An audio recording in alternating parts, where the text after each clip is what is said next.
It's now my great honor to introduce another pro-life hero, and just to illustrate how heroic Marsha Blackburn is, today is her birthday.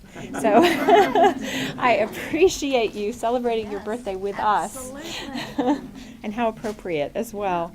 Congresswoman Blackburn was first elected to Congress in 2002, and she represents Tennessee's 7th Congressional District. She also is 100% pro-life with our voting scorecard, and she, I don't use the word hero lightly.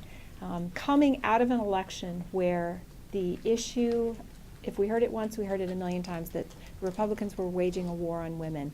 And how did Congresswoman Blackburn respond? She introduced the very first pro-life bill as soon as the 113th Congress got started, H.R. 61, which would block Title X funding from going to facilities until they certify that they won't provide abortion.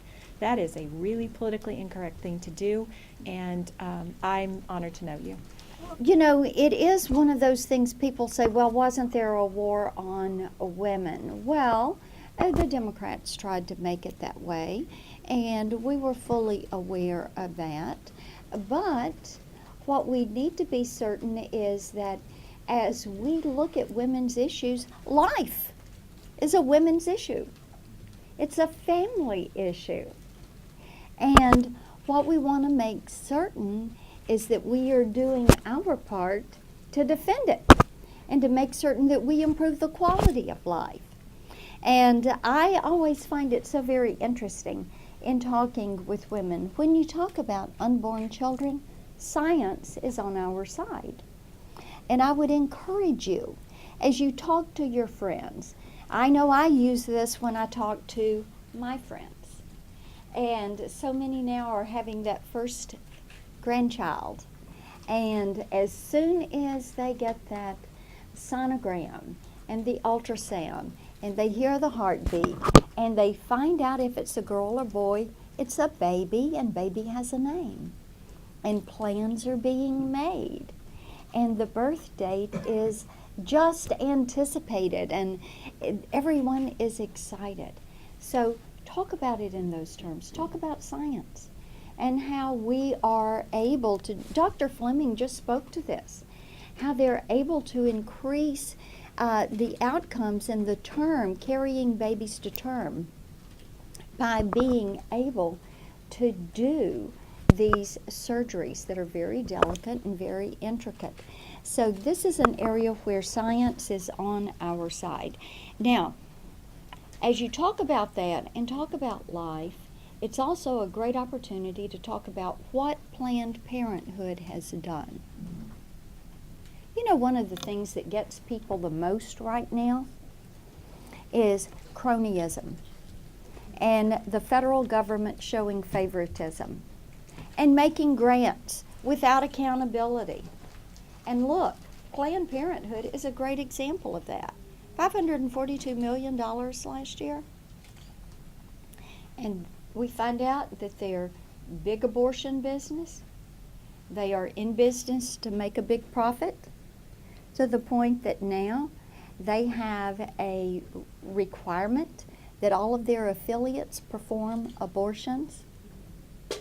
That's big abortion business for you. Their assets of $1.2 billion. That is why we do have H.R. 61. It was the first pro-life bill of this Congress. But it came about because in Energy and Commerce 2 years ago, I started an investigation of Planned Parenthood through our Oversight and Investigations Committee. As we started hearing about what was happening in some of these clinics and the misuse of federal funds. So this is where good government is on our side. So we've got science on our side, and we've got good government holding Planned Parenthood accountable for the money, the taxpayer money, that they are taking to carry out a mission that the majority of Americans do not agree with. We can use that to help people to understand why we oppose this. We're for good government, and we have science on our side. Now, I want to say a couple of things about the Gosnell trial. And as Dr. Fleming mentioned the awareness that came about through that. One of the most egregious steps and components of and there are so many, 250 different counts on which he was convicted. And the fact that he would do everything to avoid the death penalty after he had sentenced these babies to death. I just thought that was horrific. But through the process, of course, the media would not cover it. And they also would not cover the fact that Planned Parenthood of Pennsylvania knew about this, but Planned Parenthood did not report this. They told the victims to go report this. There again, for people who are looking for accountability, they are wondering why. Why did they not do that? If they're getting federal funds, if abortion is to be safe, legal, and rare, why did they choose not to report that? We're also looking at what is coming from the states, and I encourage you to follow along with us at Energy and Commerce Committee. We have sent a letter that is going to the states, has already gone, asking every Department of Health in this country what they are doing to oversee these abortion clinics. We're doing it because over the past 3 years, 15 states have reported that there are severe violations. We are now hearing of individuals who have left these clinics. They are coming in, they are reporting. There is a lot of information out there. It is the type of information that will help us pass H.R. 61 and end the federal funding of abortion and abortion services.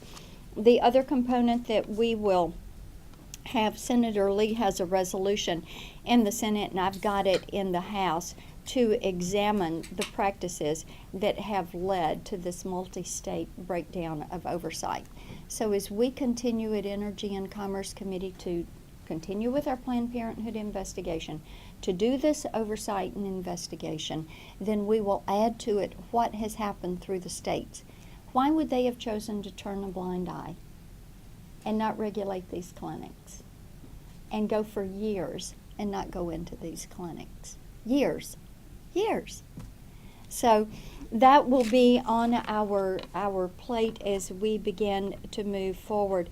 And we think that it is an important issue to bring forward to our committee, to continue with our oversight, to use it as a component of increasing the support for the community of life and for the preservation of the right to life in our country. So we thank you for the good work you always do, and I thank you for letting me stop in, and I'm going to pop over to Reagan and get on a plane and head home.